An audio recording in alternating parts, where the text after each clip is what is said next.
Olá, boa noite, que a paz de Jesus esteja com todos nós nesse momento. Estamos aí dando início a mais um estudo sobre a obra O que é o Espiritismo.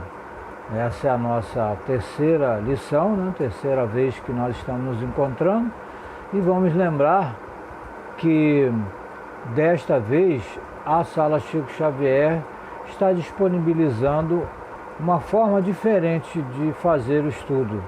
Nós estamos abrindo um grupo de WhatsApp, que neste momento de estudo ele vai poder ser acessado, Nós vamos acessar aí através do link, que é disponibilizado aqui mesmo no YouTube, e quem desejar vai ser direcionado a esse grupo de WhatsApp, aonde nós estaremos ouvindo os comentários, procurando esclarecer a quem desejar, tirar alguma dúvida de quem porventura possa tê-la, e também estamos abertos a outros entendimentos, uma colaboração, um estudo que nós fazemos e que sempre é bom que as pessoas participem, que as pessoas possam se interessar, possam estar aí contribuindo para um entendimento cada vez mais claro do que vem a ser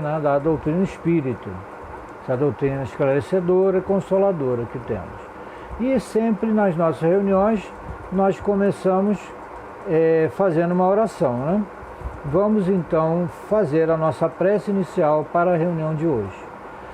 Deus Todo-Poderoso, nós aqui nos encontramos reunidos em Teu nome, e desejosos de esclarecimento, rogamos que a Tua paz nos venha envolver neste momento, cada um de nós familiares, que possa, Senhor, penetrar no lar de cada um destes que estão neste momento ouvindo, vendo, participando desse estudo.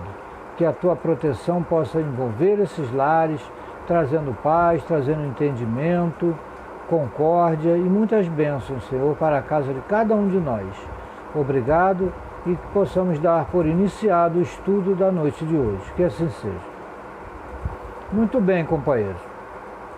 Vamos então adiante aí com o estudo dessa parte. Na semana passada, nossa irmã Marcele nos trouxe o estudo falando sobre o crítico, Nessa parte do capítulo 1, Kardec vamos dizer assim, entrevistado por dois tipos de pessoas, Dois tipos de pessoas que vieram de alguma forma contribuir, mesmo que ainda não fosse naquele momento a sua intenção, mas que devido à forma como Kardec trouxe isso e posteriormente publicou nesse livro, nos enriqueceu mais ainda, nos dando mais esse apoio, mais essa firmeza para a criação, a afirmação dos argumentos que cada um de nós pode ter com base nesses diálogos, E aí, nesse de hoje, Kardec é entrevistado por um homem considerado cético. Ele mesmo se afirma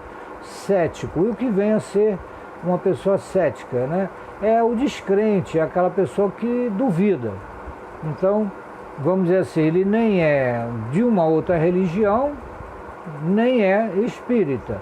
Ele apenas não acredita nisso, mas é uma pessoa, um homem honesto, sincero nas suas colocações. E Kardec vai trabalhando aí essas afirmativas da doutrina espírita na defesa aí, nas respostas que ele dá a esse homem.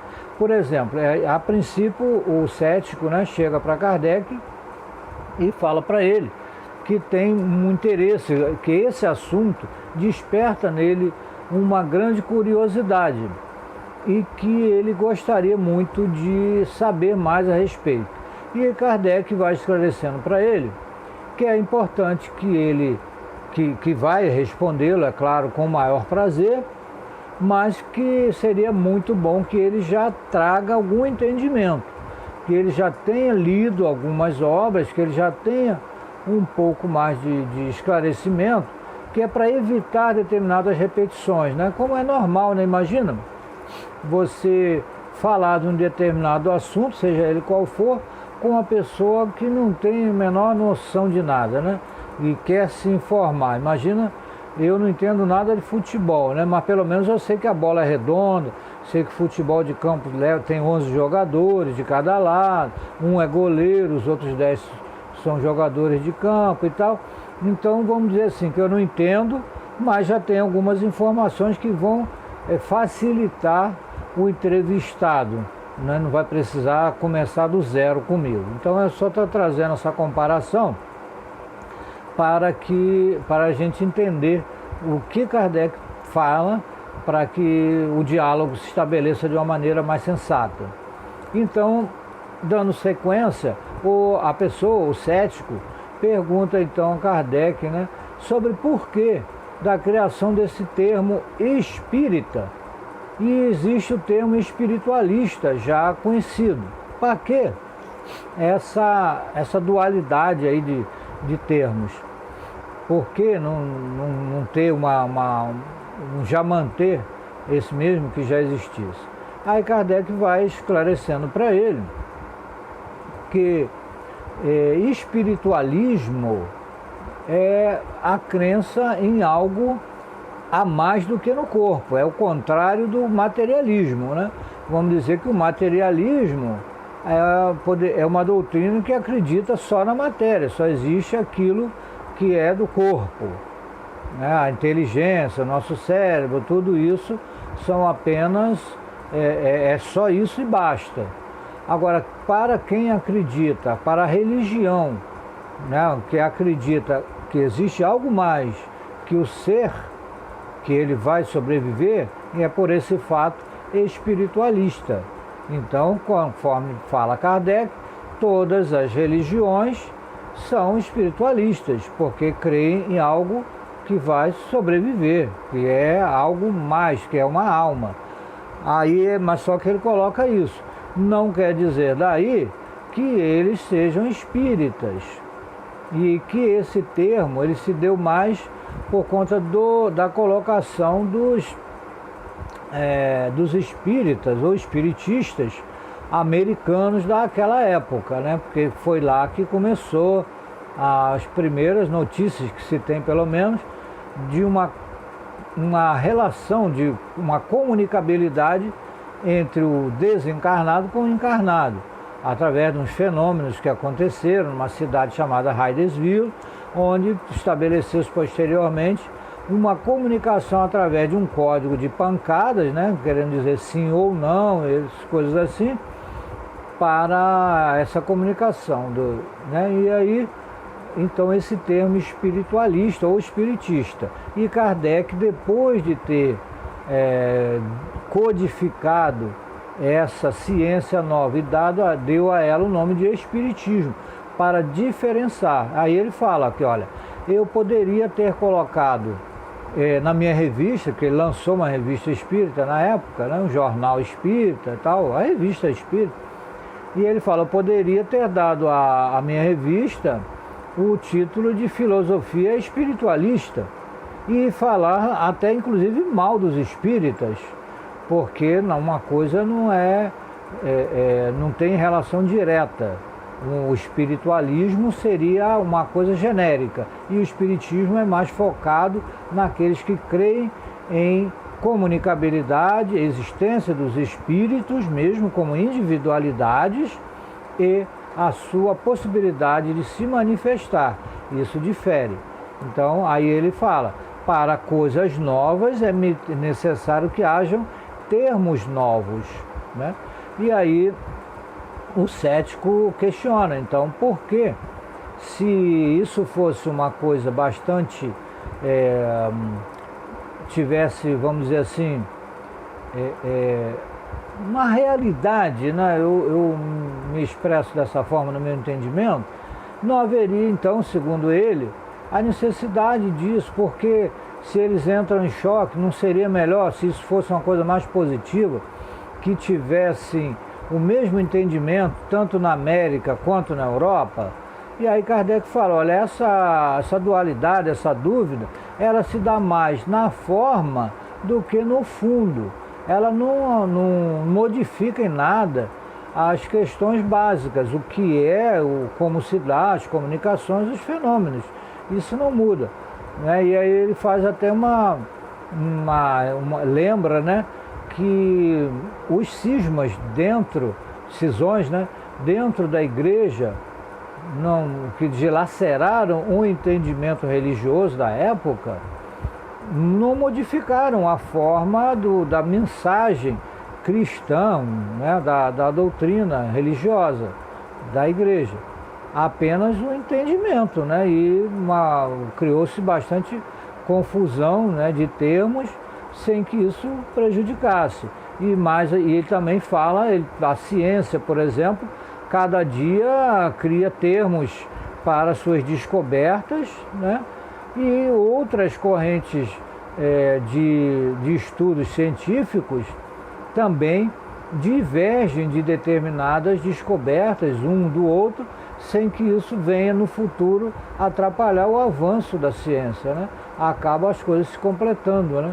Acaba o entendimento. Hoje, atualmente, a gente não está aí passando por diversos laboratórios que estão pesquisando uma cura para o Covid-19, e cada uma cria de um modo, uma vacina que precisa de estar num ambiente abaixo de 70 graus Celsius, né? Precisa estar muito congelado, e outros que já não precisa de tanto, mas não é vacina, não é para combater o mesmo vírus, não são diversos cientistas se unindo para trabalhar a cura de uma doença. Isso não muda em nada o fato de que estão todos trabalhando em prol da humanidade. Ponto. Né? O fundo é o mesmo. Depois, o visitante, né, ele vai sobre essa questão ainda dessa divisão, ele acaba, vamos dizer assim, tendo que aceitar essas informações que Kardec traz, né? E aí ele vai falar dos fenômenos simulados. Mas os fenômenos que acontecem nas reuniões espíritas, eles também não são simulados em outros ambientes? E aí Kardec fala, olha, do fato de uma coisa ser imitada, não se segue daí que não exista a coisa real, aquela da qual fizeram a imitação. Aí dá um exemplo, né? Do fato de existir o vinho falso, não significa que não haja o vinho verdadeiro, e quem venda o vinho falso não quer dizer que só existam vendedores falsos. Existem os vendedores honestos, tanto quanto existe o vinho verdadeiro, né? E há necessidade de se fazer um entendimento entre a imitação e a coisa imitada, se tem realmente relação direta, e se aquilo que está imitando a imitação realmente produz efeitos de verdade, né? Porque a quem pesquisa a fundo, a quem realmente se detém para estudar, analisar, sem preconceitos, sem ideias preconcebidas, vai ver que há uma grande diferença naquilo que é colocado pelos zombeteiros ou pelos detratores como sendo o fenômeno espírita em si, né? E assim vai, né, Kardec explicando e tal. Nós estamos aqui fazendo um breve, muito curto resumo, né?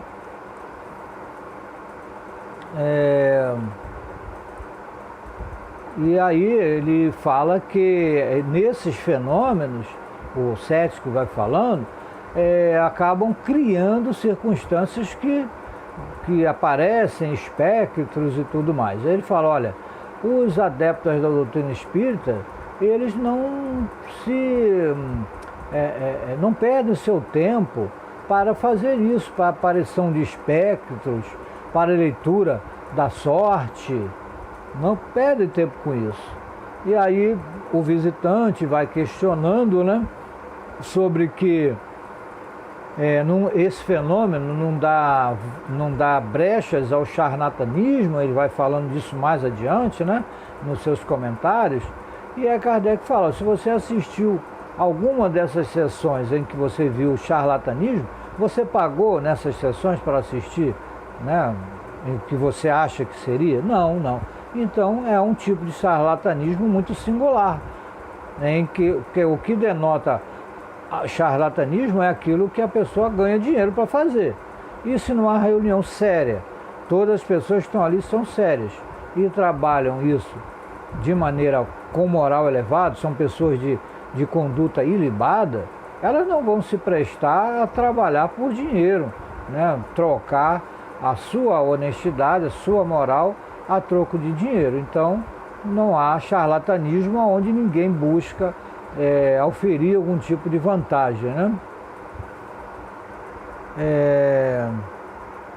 E aí ele fala, olha, convenho que entre os detratores do espiritismo há muita gente inconsciente, como esse que acabei de citar, mas ao lado dele não se encontrarão também homens de real valor, cujas opiniões têm um certo peso?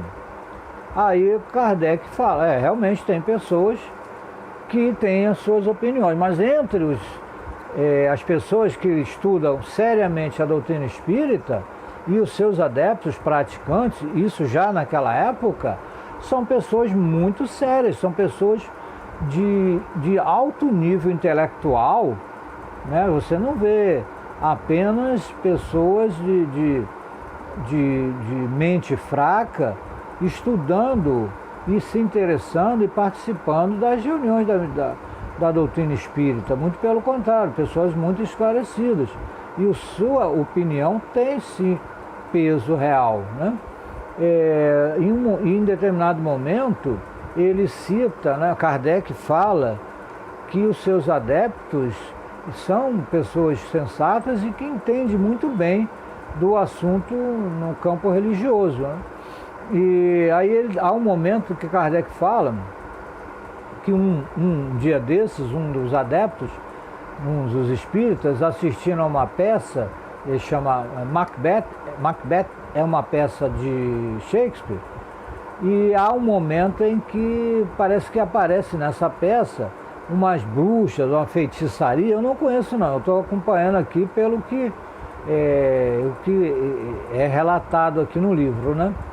E aí uma pessoa que estava assistindo, um jornalista, fala, agora nós vamos assistir o que acontece numa reunião espírita. E eu vou ter um material muito interessante aqui para as minhas anotações para levar para o meu jornal. E aí do lado dele, aí ele ainda fala, né? Eu gostaria que tivesse aqui desses loucos para poder entender o que é isso aí, ver como é que é. Aí um do lado dele fala, eu sou um desses loucos e posso lhe garantir que nas nossas sessões o que acontece não tem nenhuma relação com isso aqui. E se o senhor jornalista vai colher as suas informações desse tipo de fonte e colocar como a opinião, né, trazer para o público esta opinião, as pessoas vão infelizmente desacreditar, porque a sua fonte não tem razão, não tem lógica, né? Não tem o fundamento do que realmente acontece. Está tirando informação em outro lugar. Então é importante que aqueles que desejam se esclarecer conheçam, leiam, estudem e critiquem com conhecimento de causa, né? Para que não caiam nesse erro aí de criticar ou de duvidar de algo que eles simplesmente não têm a menor noção. E ainda mais que o que a doutrina espírita traz enquanto filosofia espiritualista é algo totalmente diferente de apenas manifestações espirituais, né? O foco aí dos detratores era muito nessa área, né? De trazer, de colocar como feitiçaria e magia. E aí Kardec fala, né, que os detratores, como não conseguem abalar esse avanço que a doutrina espírita alcança, que naquela época já contava com centenas de milhares pelo mundo afora, e nada conseguia deter esse avanço, nada consegue.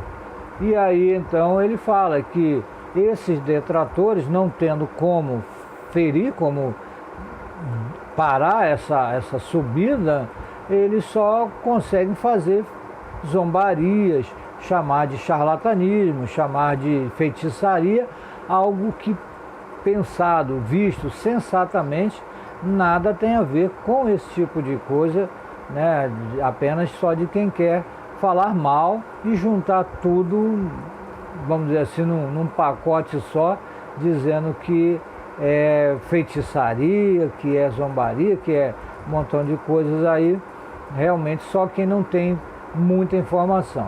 E aí então, o que nós temos aprendido aí nesse livro, e que nós vamos agora para o grupo, né, para fazer os comentários necessários, é que o nosso querido Rivaio, o professor Rivaio, né, Allan Kardec, é um homem de grande perspicácia, um homem de uma inteligência muito grande, capaz de trazer essa firmeza, trazer um entendimento muito sólido, defender com polidez, com educação, com profissionalismo, com brilhantismo, as ideias que são da espiritualidade, não somente dele. Ele tem o seu brilho, mas essa ciência, essa filosofia, ela veio para a Terra, para o avanço espiritual da humanidade. Não é para um homem apenas, ou meia dúzia de pessoas, pesquisadores, né? Onde é que estão agora esses detratores? Onde é que estão essas pessoas que criticaram, né? E o nome de Kardec permanece aí, vai permanecer por milênios, sem abalar jamais a questão da crença em Deus, na firmeza do Cristo que veio presidir esse movimento. Então vamos estudar, vamos analisar e vamos para o grupo, né? Vocês podem aí clicar no link que está aí logo abaixo aí, para ser direcionado para o grupo de estudos do WhatsApp. Dessa vez é um grupo fechado, ele é aberto no momento do estudo, né, para que a gente possa aí esclarecer, tirar dúvida, conversar, tá bom, pessoal? Então agradeço muito a paciência, a colaboração de todos e aguardamos vocês lá no grupo para a gente conversar melhor, tá bom? Um abraço, um beijo carinhoso no coração de todos e estamos aí, graças a Deus, Sala Chico Xavier, junto aí na divulgação da doutrina espírita. Um abraço, até já!